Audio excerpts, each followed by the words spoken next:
Some people say family is supposed to be your greatest support, that when life hits hard, they'll be there to catch you. But sometimes, family surprises you in ways you never expect. When my mom got seriously sick and needed expensive treatment, I turned to the one person I thought would help without hesitation, her own brother, my uncle.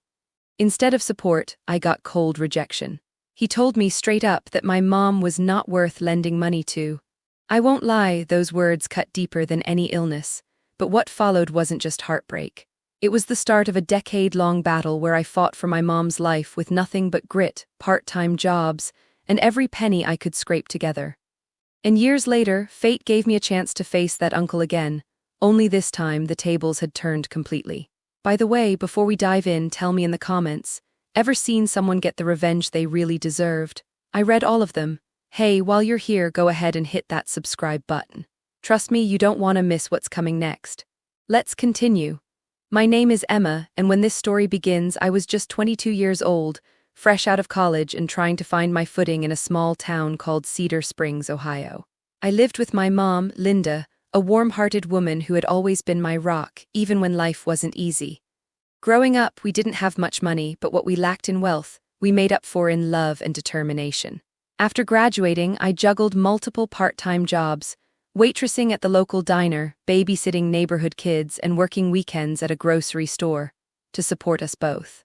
My uncle David lived about 2 hours away in Columbus. He was the kind of man who had climbed the ladder of success in business, always well-dressed and sharp-tongued. I never expected his coldness, especially toward my mom, who had helped him through tough times in the past.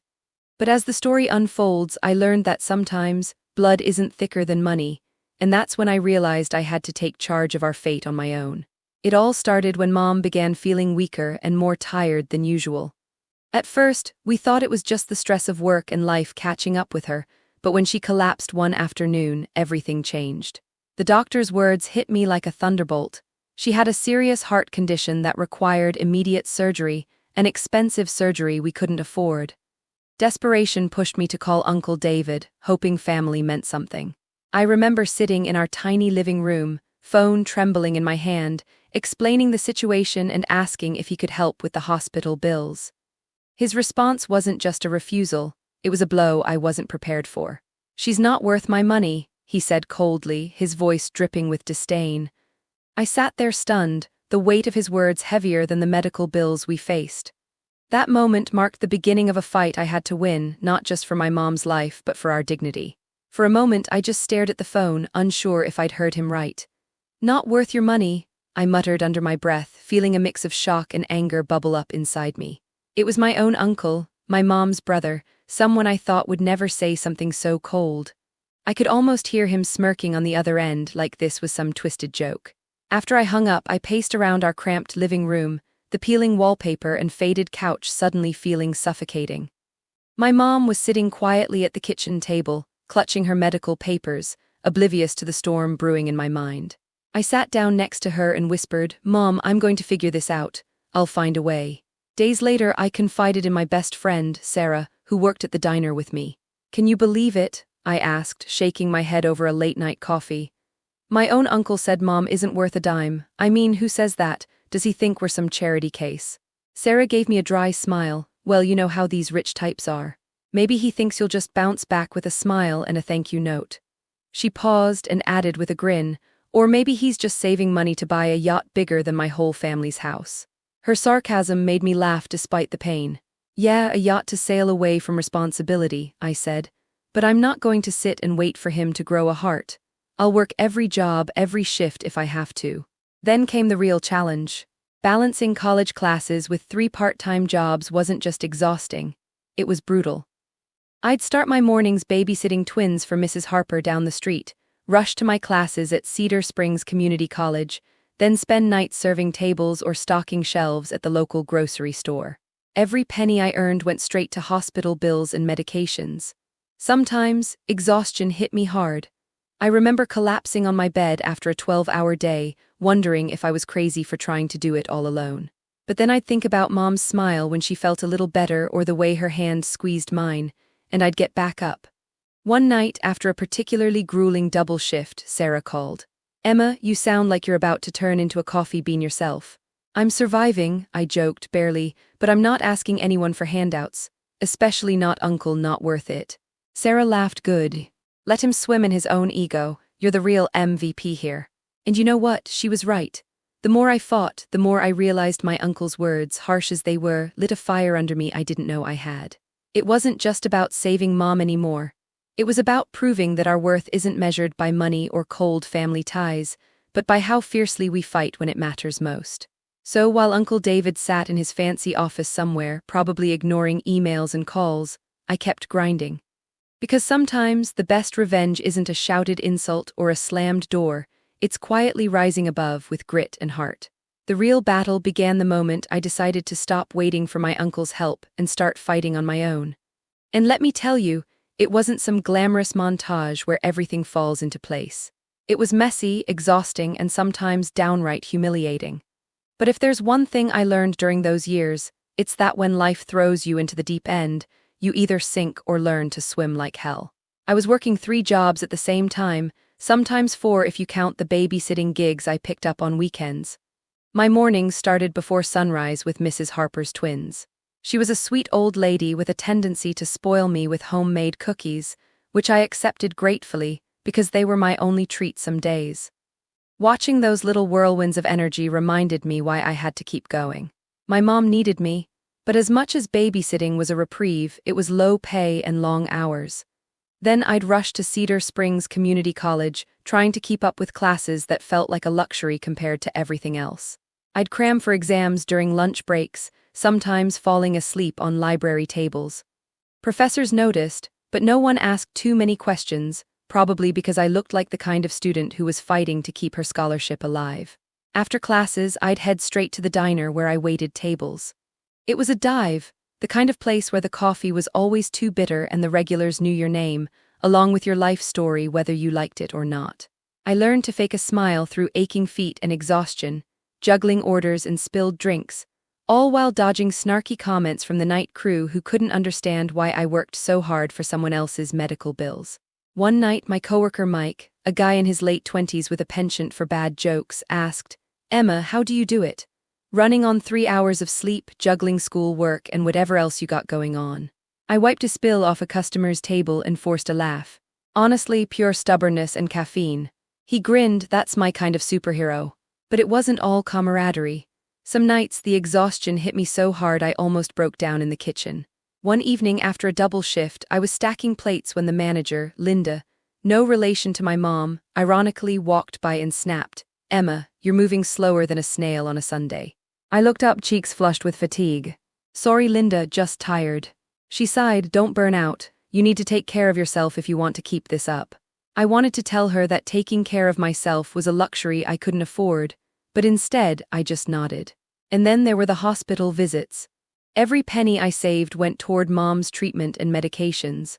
I learned to negotiate payment plans, talk to doctors about costs, and sometimes swallow my pride to ask for charity care or assistance programs.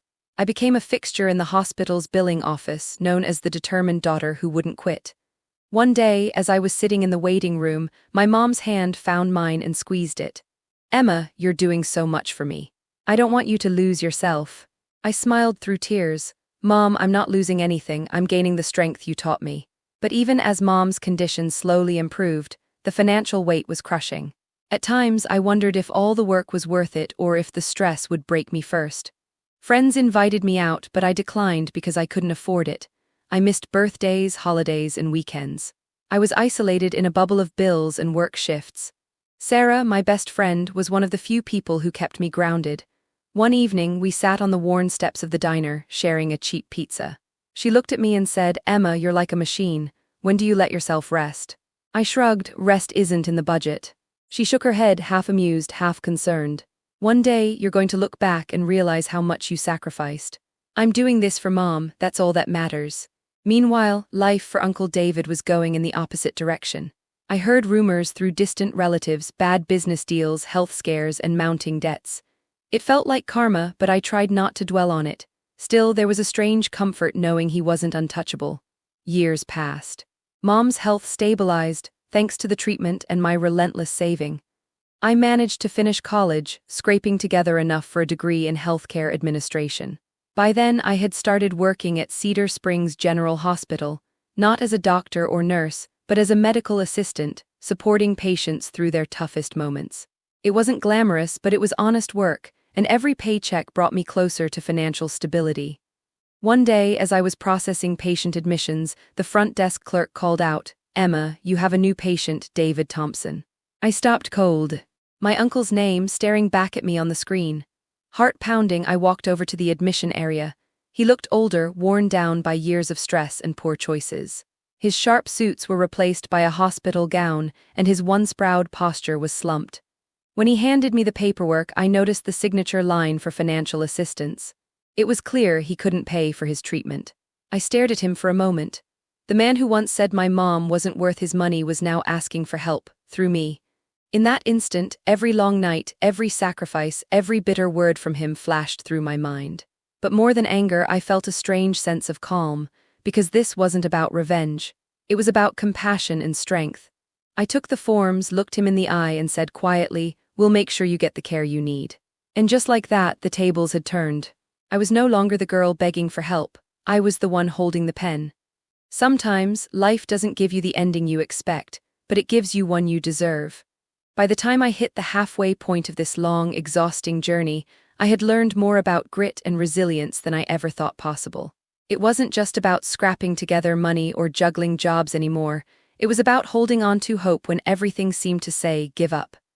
And believe me, there were plenty of moments when I wanted to. Midway through that grueling decade, I'd become a professional at navigating the maze of hospital bureaucracy. If there was a loophole, a charity fund, or a discounted payment plan, I found it. I learned medical jargon enough to have heated debates with billing clerks. One time, I caught a billing error that saved us nearly $2,000, enough to keep Mom on her medication for another month. It felt like winning a small battle in a war I never signed up for. My mom's condition fluctuated. Some days were good, others terrifyingly bad. The emotional toll was immense. Watching her fight for every breath while I struggled to pay for each treatment was a constant reminder that life isn't fair. But I also saw something beautiful, her stubborn will to survive, her quiet strength that fueled my own. Outside the hospital walls, my life was a balancing act on a razor's edge. One memorable night, after working a 14-hour shift at the diner, I returned home to find a notice taped to our door. A late payment warning from the utility company.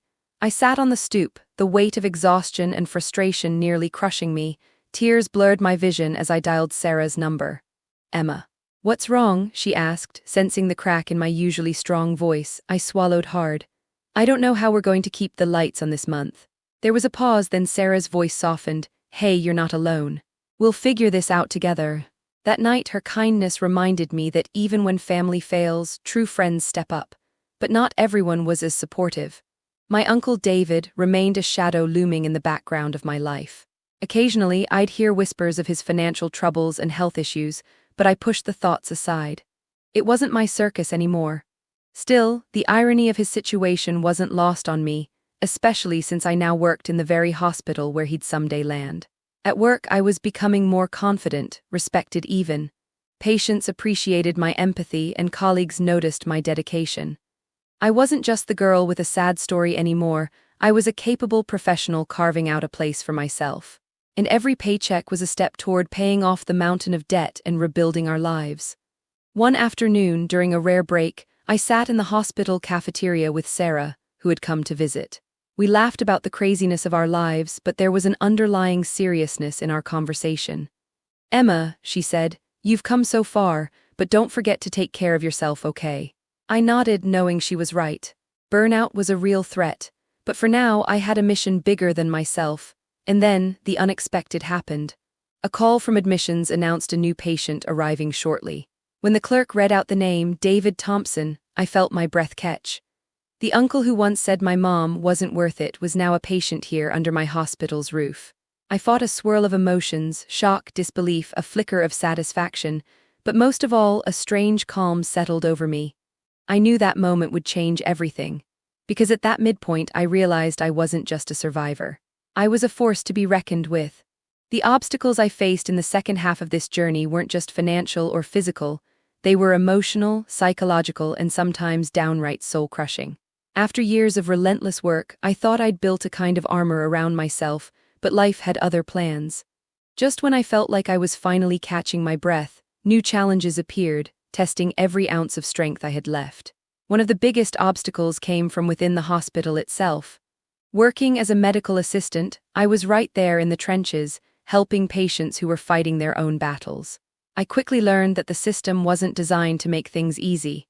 Bureaucracy slowed everything down. There were endless forms to fill, approvals to wait for, and red tape that seemed purposely tangled.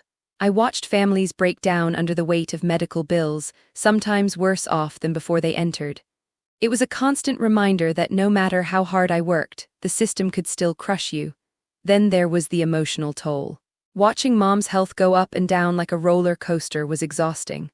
One week she'd be smiling, telling me to take a break and live my life, and the next, she'd be in pain, scared, and slipping away. I hated feeling powerless in those moments, but I knew I had to stay strong for her. Outside the hospital, my own life was a mess of exhaustion and sacrifice. I remember nights where I'd stumble into our tiny apartment, barely able to keep my eyes open. Bills piled up on the kitchen counter, each one a reminder of how far we still had to go. I missed birthdays, weddings, and even simple things like dinner with friends. Sometimes I wondered if I was losing myself in the process. At work, things weren't always smooth either. Some colleagues questioned my relentless pace, saying I was pushing myself too hard. The night manager, Linda, often pulled me aside with a stern look. "Emma, you're going to burn out. You can't do this forever." I wanted to argue, to say I had no choice, but deep down I knew she was right. Still, I pushed on.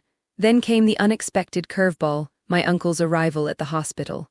David Thompson, once the man who told my mom she wasn't worth his money, was now sitting in a hospital bed just a floor below where I worked. I learned he'd been struggling for years with failing health and mounting debts. Pride, it seemed, had finally run out. When the admissions clerk called my name to process his paperwork, I felt a knot tighten in my stomach. There he was, handing me forms that included a request for financial assistance, something I had begged for on behalf of my mom years ago. For a moment, I wrestled with my feelings. The anger and bitterness threatened to take over. Could I be professional? Could I let go of the past and treat him with the compassion my mom deserved? It was a test of everything I'd become. I looked into his weary eyes and saw a man broken by his own mistakes, not the cold uncle who had once dismissed my family. It didn't erase the pain, but it humanized him. I carefully explained the hospital's policies and helped him apply for the assistance he needed. No gloating, no harsh words, just quiet strength and professionalism. It was the hardest thing I'd ever done. That moment wasn't just about my uncle's downfall, it was about my rise. I was no longer the powerless girl begging for help. I was a woman who had fought, sacrificed, and won, not just for my mom, but for myself.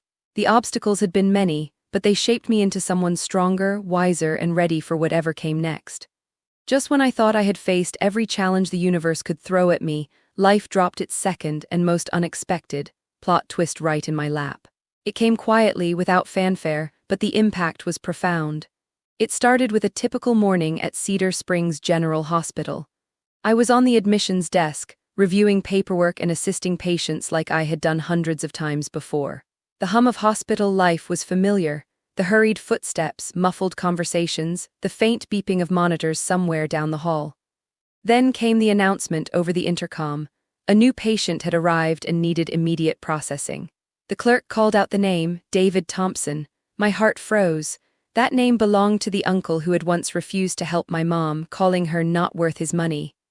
The man whose cold words haunted me for years. The man who had been a distant figure in my childhood, only to become a symbol of betrayal when we needed family most.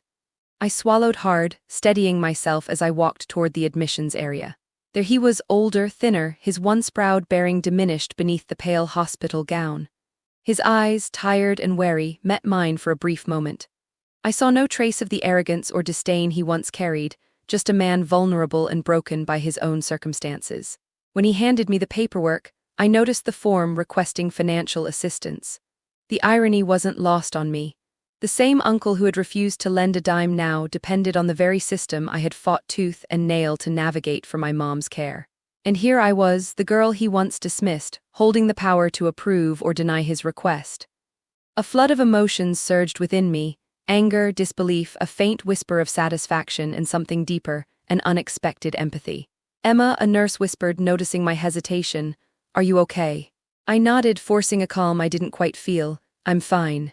Taking a deep breath, I began explaining the hospital's assistance program to him, the eligibility criteria, the application process, the paperwork. His voice was quiet, tinged with embarrassment as he asked questions I was all too familiar with. You helped my mother years ago," he said softly, breaking the silence. I looked up, surprised. "I did." He swallowed, eyes fixed on the floor. "I was wrong, I never should have said those things." I felt the weight of years in that apology, brief but genuine. Yet I knew the wounds ran deeper than words.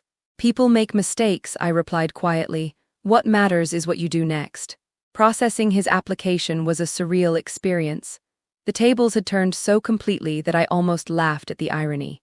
Here was the man who'd refused to help us, now relying on the very assistance I had secured for my family. But I didn't gloat or rub it in. That wasn't who I was anymore. Years of struggle had taught me that true strength lies in grace and compassion, not revenge. Over the next days, I watched him receive treatment, seeing glimpses of the man beneath the cold exterior, a man who had fallen hard but was trying to stand again. I didn't expect forgiveness or reconciliation, but I hoped for healing, not just physical but emotional. When Mom heard the news, she was quiet. "Sometimes," she said softly, "people surprise you when they're at their lowest. Maybe this is his chance to change." I wanted to believe her. That plot twist, the reversal of roles, was a powerful reminder that life isn't just about who holds power, but how you use it when you get the chance. I had fought so hard to protect my family and rebuild our lives. Now I had the opportunity to show that kindness can rise from pain and strength from struggle. As I looked back on the journey, I realized the true victory wasn't in watching my uncle falter, but in knowing I had become someone who could hold her head high, regardless of what others said or did. Because at the end of the day, worth isn't measured by money or titles, it's measured by the courage to keep going and the grace to rise above. The moment I realized my uncle was in the hospital, under my care, everything inside me tightened. It wasn't just about paperwork or financial assistance anymore. It was a collision of past wounds and present responsibility. I found myself at a crossroads, torn between the anger that had simmered for years and the compassion that my job demanded. As I sat across from him one afternoon, watching him struggle with simple tasks, I felt a rush of conflicting emotions. How could I look past the years of neglect, the harsh words that had once shattered my family's hope? Could I treat him with kindness when all I wanted was to make him feel the weight of his choices? The crisis wasn't just about him needing help. It was about me deciding who I wanted to be. Was I going to let bitterness consume me or rise above it? I thought about my mom, the woman who had taught me resilience and grace even in the darkest times. Her strength was quiet but unwavering. I wanted to honor that by being better than the pain I'd carried, so I took a deep breath, steadied my voice, and told my uncle the truth. "I'm here to help," I said softly, "but understand this, what you said about Mom was cruel and it hurt deeply. It's not something I can forget overnight." He looked down ashamed. "I know, I'm sorry." That apology was just the beginning, not a full forgiveness, but a bridge to something neither of us had expected.